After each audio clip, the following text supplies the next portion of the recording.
Әнші Ділназ Ахмадиеваның күйеуінің қолынан қаза тапқан Салтанат Нүкеноваға арналған әні шықты.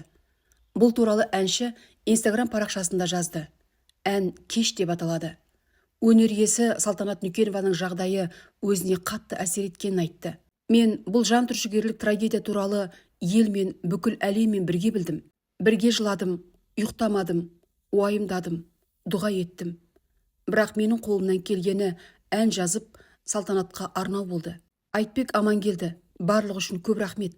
Мен сіздің отбасыңыз үшін бұл жағдайдың қаншалықты ауыр екенін елестете алмаймын. Баршаңызға денсаулық, күш қуат тілеймін. Ән халықтың жүрегіне жетеді деп сенемін, деп жазды ол.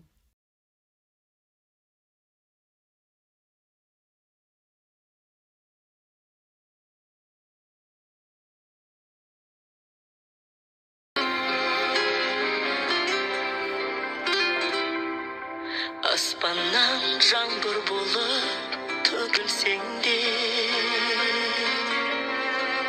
ғарыштан жұлдыз болып көрінсең де, өкініп жүрегіңді қайта берсең де, сүймеймін енді қайтып сені мүлде. Кешірім сұрасаң да енді кеш, екеуміз дегенде қиял елес. Өтірік өкініштен не пайда, бәрібір енді кеш. Кешірім сұрасаң да енді кеш, екеуміз дегенде қиял елес. Өтірік өкініштен не пайда, бәрібір енді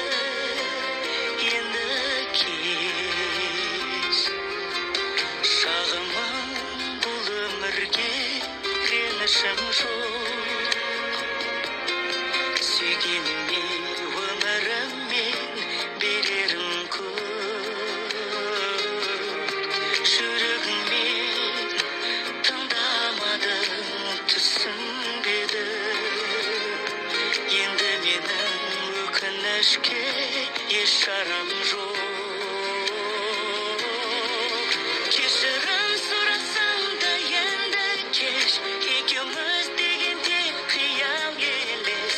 Өтірік өкініштен не пайда, бәрібір енді кеш. Кешірім сұрасаң да енді кеш, екеуміз дегенде қиял елес. Өтірік өкініштен не пайда, бәрібір енді